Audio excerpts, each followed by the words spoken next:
하나님이 무너지고 있습니까? 라는 질문으로 하나님 말씀을 질문했습니다. 플룻 연주자로 유명한 송솔나무라는 사람이 있습니다. 송솔나무는 집사님에게서 또한 평신동 선교사입니다. 송솔나무는 드라마 허준과 이산의 주제가를 연주한 유명한 플룻리스트입니다. 그의 어린 시절은 불우했습니다. 아버지의 사업 파산으로 인해 미국으로 이민을 가게 되었습니다. 그리고 그 초등학교에서 친구들에게 매를 맞고 왕따를 당하게 되었습니다. 학교에서 친구들의 비난과 놀림을 피할 수 있는 것은 유일하게 화장실밖에 없었습니다. 하루는 화장실 변기에 쪼그려 앉아서 하나님께 따지듯이 물었습니다. 하나님, 제가 왜 이 미국에 와서 이런 고통을 당해야 됩니까? 왜 저는 키도 작고 공부도 못해서 야단만 맞아야 하죠? 그때 그는 하나님의 음성을 들었습니다. 얘야, 내가 네 친구가 되어주면 되지 않겠니? 얘야, 내가 네 친구가 되어주면 되지 않겠니? 그의 눈에서는 눈물이 흘렀습니다. 사람들은 내 이름도 안 불러줘요. 저는 태어나지 말았어야 해요. 저는 실수로 태어난 거 아닌가요? 아니다. 나는 내 머리카락도 세고 있는 하나님이다. 내가 널 만들었단다. 아멘. 송솔나무는 그 시간 이후로 하나님을 무작정 의지하기로 결단하기로 마음을 단단히 먹었습니다.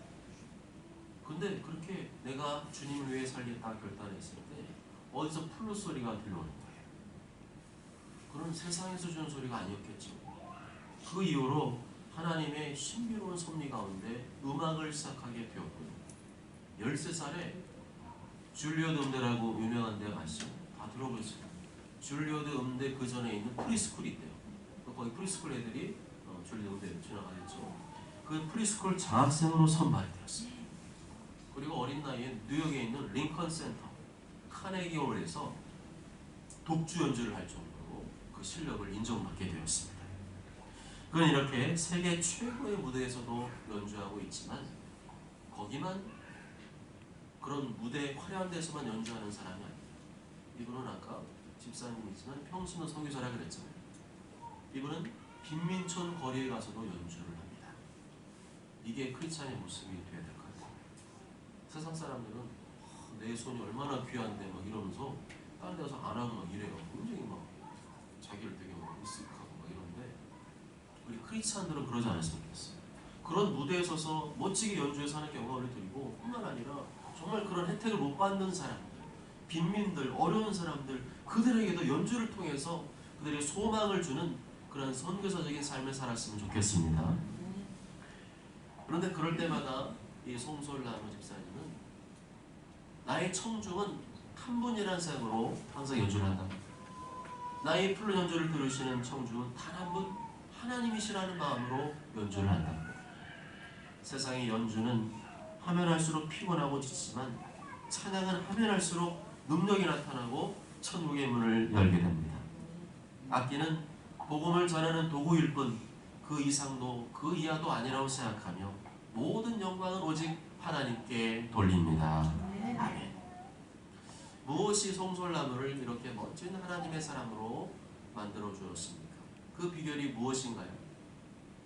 너무너무 외롭고 힘들 때 기꺼이 나의 친구가 되어주신 하나님이 바로 그 비결이었습니다. 오늘 본문에도 보면 송솔나무처럼 마음이 무너질 때, 낙심이 될 때, 큰 위기와 어려움을 만났을 때 무작정 하나님만 붙들고 의지하는 다윗을 만나게 됩니다. 다윗은 이스라엘 나라를 아주 훌륭하게 다스린 성군이었지만 그런 왕이 되기까지는 너무나 많은 고생을 했습니다. 다윗은 그때마다 무작정 하나님께 기도하며 나아갔습니다. 그 탄식하며 부르짖는 기도의 내용들을 모아서 시편이 기록되게 되었고 그 시편 말씀이 지금 우리 손에 들려있는 것입니다. 오늘 파란색으로 기록된 시편 54편의 부제목을 보게 되면 뭐라고 되어 있나요? 중간쯤에 보면 10사람이 사울에게 일어나 말하기를 다윗이 우리가 있는 곳에 숨지 아니한다이까 하던 때라고 되어 있습니다. 다윗은 지금 사울 왕에게 쫓기고 있는 상황입니다. 사울 왕은 다윗에 대한 시기와 질투심으로 불타올랐어요. 그 원인은 백성들이 자기보다 다윗을 더 높여주고 칭찬하니까 너무 화가 난 거예요. 여인들이 뛰놀며 노래하여 이르되 사울이 죽인 자는 천천히요 다윗은 만만히로다. 여인들이 전쟁 이후 돌아오는 다윗을 향해서 막 노래를 불러주는데 사울은 천천히고 다윗은 만만이라는 거예요. 사울이 천천히고 다윗이 만만이라 이 말은 사울이 1000명을 죽였다면 다윗은 10,000명을 죽였다는 거예요. 그러니까 사울 왕 입장에서는 다윗이 나보다 10배나 뛰어난 장군이라고 사람들이 막 칭찬을 해준 거예요. 그 말 한마디에 사울 왕의 마음속에 불같은 시기와 질투가 타오르게 됩니다. 내가 1등이 되고 내가 최고로 대접을 받아야 되는데 저 새파란 젊은 놈이 나보다 높은 평가를 받고 있다는 것이 도저히 견딜 수가 없었어요. 이렇게 사울이 다윗을 향한 미움과 증오의 마음으로 불타오르자 거기에 사단이 틈을 타고 들어옵니다. 악령이 그 마음속에 훅 들어갔어요. 그래서 우리 마음 관리를 잘해야 돼요. 우리가 이런 미움과 증오의 마음을 품고 있으면 거기에 틈이 이제 열리는 거예요. 그 다음에 사단이 거기로 훅 들어갑니다. 그 다음부터는 다윗을 죽이려고 혈안이 되었어요. 여호와 영이 사울에게서 떠나고 그전에는 성령님이 사울에게 역사했는데 이제 성령님이 떠나가고 여호와께서 부리시는 악령이 그를 번뇌하게 합니다. 번뇌한다는 말은요 고통스럽게 하는 자꾸 생각 속에 이게 막 안 좋은 생각 하나님 기뻐하는 생각 막 계속 들어오는 거예요. 그 이튿날 하나님께서 부리시는 악령이 사울의 힘있게 내림에 그가 그 집안에서 정신없이 떠들어대므로 이게 미치지 않고서야 다윗을 이렇게 죽이려 했겠습니까? 자기보다 실력이 나은 젊은 사람을 보면 어떻게 하는 게 맞아요? 나보다 실력이 나을 수 있잖아요. 젊은 사람이. 시대가 많이 바뀌었고 제가 오늘 여기 신권사님 아침에 태우러 가면서 이렇게 우리 금광면 보계면에 있는 자동차 공업사 앞을 지나게 됐어요. 근데 봤더니 여기는 영업을 하나 안 하나 그런 적이 있더라고요. 이렇게 차 올려 리프트 위에 막 옛날 부닥다리 차가 올려져 있고 우송가 이런 거 한 30년 되고 20년 그 올려져 있고 분위기가 완전히 영업 안 하는 분위기인 거예요. 분명히 그 예전에 제가 전화했을 때 거기 전화 받으신 분이 굉장히 나이 많으신 분이었고 그러면서 제가 드는 생각이 야 여기는 차 못 맡기겠다 이런 생각이 들어요. 지금 시대가 엄청나게 변하고 바뀌었잖아요. 자동차도 이제 전기차가 나오는 시대인데 여전히 옛날 그 구닥다리 기술만 가지고 있으면 여러분 같으면 그런 구닥다리 기술 가지고 있는 자동차 카센터에 차를 맡기시겠어요? 못 맡기죠. 그분이 그동안 오랫동안 해오신 것은 인정해 드릴 수 있지만 새로운 기술이 많이 바뀌었는데 새 차를 거기다 맡겨가지고 여러분 안심할 수 있겠습니까? 못하잖아요. 젊은 사람들이 막 일어나고 새로운 기술이 일어나면 거기에 맡기고 싶어 하죠. 괜히 한 번만에 고치시는 것 같다가 두 번, 세 번 여기 찔렀다가 저기 찔렀다가 그러면 여러분 마음이 어떻겠어요? 안 좋잖아요. 그래서 이제 시대가 바뀌고 시대가 흘러가면 젊은 사람들이 나보다 훌륭한 사람들이 일어날 수 있잖아요. 그럼 그런 사람 보면 어떻게 됩니까? 인정해주고 격려해주고 오히려 이렇게 그런 나의 시행착오도 알려주면서 좋은 길로 이렇게 안내를 해줘야 되지 않습니까? 그런데 그게 아니고 그 한마디 견디지 못해가지고 시대파랗게 젊은 놈이 나보다 낫다고 또 훌륭하다고 그 소리에 미움이 들어가서 죽이려고 했다면 그게 잘한 일이겠습니까? 어쩔 수 없이 다윗은 도망치게 되었습니다. 더 이상 이 사울왕 곁에 있다가는 죽임을 당할 수밖에 없기 때문에 도망치게 되었습니다. 그랬더니 예상한 대로 사울왕은 부하들을 시켜서 저 다윗 저놈을 쫓아가라 하면서 맹추격을 하게 됩니다. 다윗은 그때부터 인생의 내리막길을 경험하게 됩니다. 분명히 전쟁에 승리하고 돌아올 때는 나는 이제 왕이 될 거라는 생각을 했을 거예요. 왜냐하면 사무엘 선지자가 와서 기름을 부었잖아요. 너는 앞으로 왕이 될 것이다. 기름 부었으니까 이제는 왕이 되는 때가 왔나 보다 했을 거예요. 그런데 그게 아니라 인생의 내리막길이 시작됩니다. 본인이 원치 않은 인생을 맞이하게 됩니다. 낮아지고 낮아지고 더 낮아지게 됩니다. 그 유명하고 실력 있는 장군이 아니라 이제는 살기 위해 도망다니는 도망자 신세가 되었습니다. 그러던 어느 날 그가 다윗가 있는 위치가 발각되고만 그것은 예루살렘에서 약 남동쪽으로 6.4km 떨어진 십이라는 곳이었습니다. 십은 해발 860m의 높은 곳이었기 때문에 다윗이 숨기에 적합한 곳이었어요. 그런데 오늘 보니까 지난번에도 그랬고 오늘도 두 번째 이 십 사람들이 다윗이 어디 있는지를 사울 왕한테 고자질해버렸어요. 이제 두 번째 이런 일을 맞이하니까 다윗이 어땠겠어요? 이제는 정말로 죽을 수 있겠구나 그런 생각이 안 들었겠습니까? 그때 다윗은 하나님께 간절히 부르짖어 기도합니다. 1절 다 함께 읽습니다. 시작. 하나님이여 주의 이름으로 나를 구원하시고 주의 이름으로 나를 변호하소서. 아멘. 다윗은 주의 이름으로 자신을 구원해달라고 간구했습니다. 여기서 말하는 이름은 인격을 말하죠. 이름은 능력을 말하고 힘을 말합니다. 똑같이 우리 다 이름이 있지만 누구 이름 대면 그 사람 이렇게 아는 사람이 있고 그 사람 이름 대도 누구야? 이런 사람이 있잖아요. 그 이름이 사실은 그 사람을 말해주듯이 주의 이름으로 구했다는 것은 하나님의 능력, 하나님의 힘을 의지해서 구했다는 것을 의미합니다. 하나님이 나의 구원의 힘이시다. 이 모든 위기와 어려움에서 건지실 수 있는 힘이 하나님께 있다. 나를 이 어려운 상황에서 능히 변호해 줄 수 있다는 그런 믿음으로 다윗이 기도합니다. 주의 힘으로 나를 변호하소서. 주의 이름으로 나를 구원해 주소서. 주의 이름으로 나를 건져 주소서 하면서 다윗이 하나님 앞에 간절히 부르짖고 있습니다. 여기서 나를 변호해 달라는 것은 무슨 말이죠? 나 대신 말해 달라는 거잖아요. 변호해 주세요.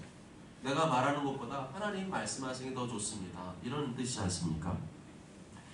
그런데 이 나 대신 변호해 달라는 말 속에 지금 다윗이 어떤 상황에 있는지를 우리가 어렴풋이 알 수가 있습니다. 너무 억울하고 답답하다는 거죠. 억울하고 답답하고 견딜 수가 없는데 내가 아무리 말해도 사람이 내 말 안 듣는 거예요. 아무도 내 말을 들어줘야 하지 않는 상황 가운데 있는 거예요. 그러니까 대신 하나님이 좀 말씀해 주시면 안 됩니까? 그렇게 기도한 거죠. 하나님께서 나 대신 말씀해 주시고 변호해 주시기를 원합니다. 너무 억울하고 너무 마음이 답답합니다. 여러분도 이런 경험이 있을 겁니다. 내가 아무리 말해봐야 안 통해. 내가 아무리 말해봐야 말빨이 안 섭니다. 그러니까 말빨이 서는 사람한테, 말빨이 먹히는 사람한테 대신 말해달라고 부탁한 경험이 있으시죠? 어렸을 때는 부모님께서 대신 말해달라고 부탁을 주로 하고요. 커서는 나보다 높은 자리에 있거나 힘 있는 사람한테 대신 좀 얘기해 주면 안 될까요? 이렇게 부탁하지 않습니까? 그렇지만 그렇게 해도 말빨이 안 서는 때가 있어요. 그렇게 해도 말이 안 먹히는 때가 있습니다. 그러면 여러분 어떻게 하십니까? 그냥 체념하고 포기하십니까? 저분이 얘기했는데도 안 통하면 그냥 포기할란다. 그냥 낙심하고 좌절하십니까? 그런 상황 가운데 다윗은 어떻게 했나요? 그냥 체념하고 포기하지 않았어요. 그냥 낙심하고 좌절하지 않습니다. 다윗은 포기하지 않아요. 그런 어려운 상황에서 포기하지 않습니다. 하나님께 나아가서 나 대신 하나님이 말씀해달라고 변해달라고 부탁을 드립니다. 그렇게 부르짖는 장면이 바로 주의 힘으로 나를 변호해 주소서, 주의 힘으로 나를 변호하소서 라는 기도 속에 담겨 있습니다. 여러분도 그렇게 하시기 바랍니다. 내 말도 안 듣고 다른 사람 말도 안 듣고 계속 고집 피우고 자기 주장만 하고 여러 사람 힘들게 하는 사람이 있으면 하나님께 부르짖으시기 바랍니다. 하나님께 대신 말해주시고 변호해달라고 부르짖으시기 바랍니다. 다윗은 2절과 3절에서도 계속 부르짖고 있습니다. 내 기도 들어달라고 부르짖고 있어요. 내 입의 말에 귀를 기울여 달라고 기도하고 있습니다. 2절과 3절 다 함께 읽겠습니다. 시작. 하나님이여 내 기도를 들으시며 내 입의 말에 귀를 기울이고 있소서. 자들이 일어나 나를 치고 포악한 자들이 나의 생명을 수색하며 하나님의 자녀에게 들이 하나님의 승리가 있으리라. 다윗은 자신의 처한 상황을 기도를 통해서 우리에게 알려주고 있습니다. 누군지 모르는 사람이 낯선 사람들이 자꾸만 나한테 찾아온다는 거예요. 근데 그 사람들이 굉장히 포악한 사람들이라는 거예요. 자기의 생명을 노리기 위해서 지금 추적하는 사람들이 있다는 거죠. 아마도 칼을 들고 칼을 빼들고 만져무장한 상태로 다윗을 죽이기 위해서 사람들이 막 여기저기 돌아다니는 모습을 보게 된 것 같습니다. 근데 그들은 가만히 하나님을 자기 앞에 모시지 않는 사람, 하나님을 두려워하지 않는 아주 거만한 사람들이었음을 알 수 있습니다. 그러한 상황 중에 다윗이 부르짖으며 기도하고 있는데요. 여기서 들으시며라는 말은 소극적인 어떤 행위를 의미한다면, 귀를 기울이소서 이 말은 적극적인 행동을 의미합니다. 다시 말하면 하나님께서 저희 기도만 듣지만 마시고 이제는 적극적으로 나서서 행동을 취해 주십시오 라고 부르시는 것입니다. 그렇습니다. 우리가 하나님의 마음을 움직이는 방법에는 여러 가지가 있지만 그 중에서 가장 대표적인 것은 기도입니다. 하나님은 위대하고 강하신 분이지만 동시에 사랑과 긍휼이 풍성하신 분입니다. 내가 하나님께 간절히 눈물로 호소하고 부르짖고 있으면 멈추어서서 돌아보세요. 마치 부모가 어린애기 갓난아기 울음소리를 들으면 어떻게 해요? 하던 일을 멈추고 당장 달려가죠. 그런 것처럼 우리가 하나님께 간절히 부르짖으면 하나님께서 그 즉시 멈추시고 나의 기도에 반응하신다는 겁니다. 이것이 바로 기도의 위력입니다. 그 어떤 위기와 어려움 만났다 할지라도, 내 마음이 아무리 낙심되고 무너지는 상황 가운데 있다 할지라도 이 세상 누구보다 강하신 하나님께 나아가 부르짖으면 하나님께서는 마치 부모님처럼 하던 일을 멈추고 측은히 여겨주시고 불쌍히 주심을 우리에게 말씀하고 있습니다. 그런데 이상할 정도로 성도들이 기도하지 않는 것 같습니다. 여전히 사람을 의지하고 환경을 의지하며 사는 것 같습니다. 예수님 믿고 나서도 여전히 예습관을 버리지 못하고 예전처럼 살고 있는 것 같습니다. 그러면 이기지 못합니다. 그러면 돌파하지 못합니다. 그러면 뚫고 나갈 수가 없습니다. 계속 어려운 상황이 반복될 수 있습니다. 여러분은 지금의 답답하고 억울한 상황, 마음이 낙심되고 무너지는 상황을 돌파하고 싶지 않습니까? 뚫어버리고 싶지 않습니까? 그럴 때 우리에게 무엇이 필요할까요? 기도가 필요한 줄 믿습니다. 다윗과 같은 기도가 필요한 줄 믿습니다. 간절히 호소하며 부르짖는 기도가 필요합니다. 그래, 오늘 말씀 기도해야지. 그러면 소용이 없더라고요. 굳게 결심하고 기도의 자리로 나와야 됩니다. 새벽 기도회로 나오고 수요 기도회로 나오고 새벽에도 기도하고 낮에도 기도하고 밤에도 기도하시기 바랍니다. 수시로 무시로 기도하시기 바랍니다. 답답하고 절박한 사람을 만났다면 그때는요, 일반 기도가 아니라 금식 기도하고 철야 기도할 때인 줄 믿습니다. 그래야 할 때 하나님께서 나를 위기 어려움 가운데서 건져주시고 말빨이 안 서는 이 막막한 상황에서 대신 변호해 주시는 역사를 보게 될 것입니다. 하나님의 힘으로 구원해 주시는 낙을 잡고 하나님 변호해 주시는 말빨이 서게 되는 줄 믿습니다. 다윗은 그런 믿음과 확신으로 기도하고 있습니다. 4절과 5절 다 함께 읽습니다. 시작. 하나님은 나를 돕는 이시며 주께서는 생명을 붙들어 주시는 이시니이다. 주께서는 내 원수에게 답으로 갚으시리니 주께서 성실하심으로 그들을 면하소서. 아멘. 다윗은 목숨이 왔다 갔다 하는 위급한 상황을 두 번이나 만나게 되었습니다. 두 번 다 10사람들의 고자질 때문이었어요. 아마도 이렇게 고자질했다는 것을 보니까 다윗은 10사람들을 좀 믿었던 것 같아요. 그러니까 10사람들한테도 자기 위치를 알려주고 노출을 했겠죠. 그런데 그 믿었던 사람들이 고자질을 했어요. 그럴 때마다 얼마나 억울하고 답답했어요. 다윗은 그 하나님께 간절히 그럴 때마다 기도하며 부르짖었고 그때마다 하나님께 도와주시고 또한 생명을 지켜주는 것을 경험하게 됩니다.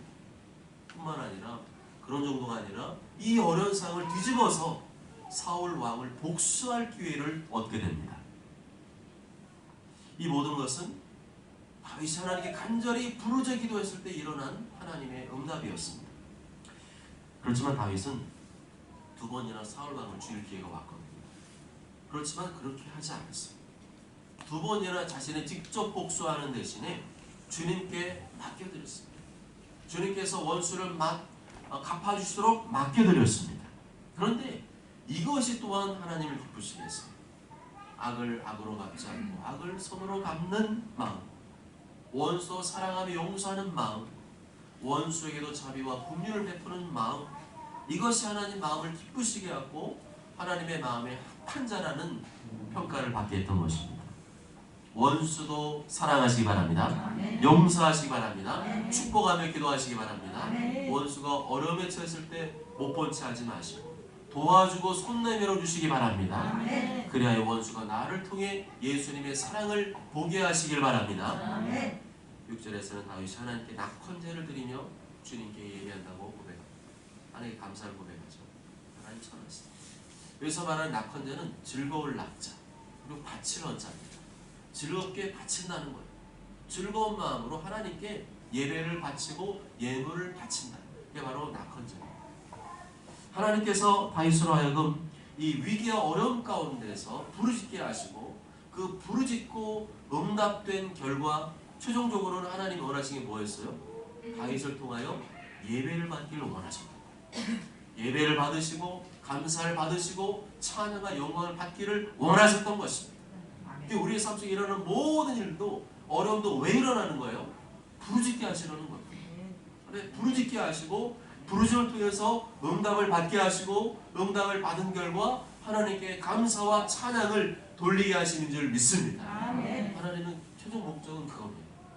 어려움이 끝이 아니라 어려움을 통하여 하나님이 이걸 역전을 반전을 시켜주시고 반전을 시켜줄 때 교만하지 않고 여전히 하나님의 사랑과 마음으로 나를 미워했던 사람 원수도 대해주고 그랬을 때 하나님이 더 기뻐하시고 하나님이 정말로 변호해 주실 정도로 나타나시는 역사를 통하여 하나님께서 영광을 받으시고 또 내가 즐겁게 기쁘게 헌신하며 예배하는 그런 삶을 보기를 원하셔서 결국에는 모든 어려움과 문제도 허락하신 것임을 알 수가 있습니다. 구체적으로 무슨 일이 벌어졌길래 감사 찬양을 올려드린 것일까요? 7절 말씀 다 읽습니다. 시작. 참으로 주께서는 모든 환난에서 나를 건지시고 내 원수가 보응받는 것을 내 눈이 똑똑히 보게 하셨나이다. 아멘. 분명 마음이 무너지고 답답한 상황이었는데 억울하고 참담한 상황이었는데 하나님 자신의 기도를 들어주시고 응답해 주셨다는 것입니다. 어떻게 응답해 주셨죠? 모든 환난에서 나를 건지시고 내 원수가 보응받는 것을 내 눈이 똑똑히 보게 하셨다. 이게 무슨 말이에요? 내가 직접 원수를 갚았다는 말이 아닙니다. 내가 직접 원수를 갚지 않고 하나님께 원수를 맡겨드렸더니 하나님께서 대신 갚아주셨다는 것입니다. 저 중동 팔레스타인 지방에서 왜 지금도 끊임없는 분쟁이 일어나는 것입니까? 왜 이스라엘과 아랍 민족이 끊임없이 싸우고 죽이는 것입니까? 최근에도 요즘 뭐 죽인 거 나오더라고요. 왜 그런 거예요? 내가 직접 복수하겠다는 거예요. 내가 저 원수 나 괴롭힌 거 내가 복수해줘서 내 원한을 풀어야겠다는 거죠. 아닙니다. 복수는 또 다른 복수를 부르게 됩니다. 내가 복수하면 나 역시도 복수를 당할 수 있습니다. 가장 안전하게 복수하는 방법은 나를 미워하는 원수를 하나님께 맡겨드리는 것입니다. 하나님 대신 해결해 주도록 맡겨드리는 것입니다. 그런 기도와 삶이 주님이 원하십니다. 근데 이런 기도와 삶은 자기를 부인하고 죽이는 성도만이 할 수 있습니다.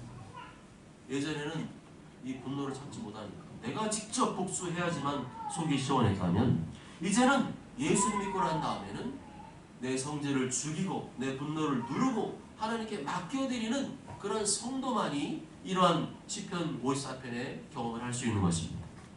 여기까지 가야 하나님께서 기뻐하십니다. 여기까지 가야 내 삶의 평강과 기쁨이 흐르게 됩니다. 여기까지 가야 인생의 풍랑이 일어도 요동하지 않고 덤덤하게 안전한 신앙생활을 할 수가 있는 것입니다. 그래야 다른 사람도 그걸 보게 되고 그래야 다른 사람들에게도 말빨이 서고 전도가 되는 줄 믿습니다. 사랑하는 여러분, 다윗에게도 인생의 위기와 어려움이 있었습니다. 하나님의 마음에 합한 자라고 했던 다윗에게도 이런 인생의 위기와 어려움이 있었습니다. 예수님도 이 땅에 오셔서 인간의 몸을 입고 얼마나 많은 고난과 어려움을 겪으셨습니까? 누구에게나 위기와 어려움은 찾아옵니다. 답답하고 억울한 상황이 찾아오고 마음이 낙심되고 무너지는 상황이 찾아올 수 있습니다. 중요한 것은 그럴 때 어떻게 반응하느냐입니다. 또다시 예전 사람처럼 사람 의지하고 환경 의지하고 믿음 없이 살 것인가? 아니면 오늘 말씀대로 다윗처럼 하나님을 전심으로 의지하고 간절히 부르짖으며 믿음으로 살 것인가? 여러분은 어떤 쪽을 택하시겠습니까? 사람을 의지하고 환경을 의지하면 당장에는 해결되는 것 같지만 그것 때문에 더 복잡하고 어려운 상황을 만날 수 있습니다. 아닙니다. 우리는 믿음으로 해결해야 됩니다. 기도로 해결해야 됩니다. 다윗처럼 하나님을 전심으로 의지하며 부르짖으며 해결해야 됩니다. 하나님이여 주의 이름으로 저를 구원해 주옵소서. 주의 이름으로 저를 변호해 주옵소서. 부디 저를 도와주시고 제 생명을 지켜 주옵소서. 수확한 원수를 대신 갚아 주옵소서. 모두 저는 모두가 마음이 낙심되고 무너지는 위기와 어려움 속에서 다윗처럼 전심으로 하나님만을 의지하며 부르짖으심으로 말미암아 모든 환난에서 건져주시고 대신 갚아주시는 하나님을 경험하게 되시길 주님의 이름으로 축복합니다. 아멘.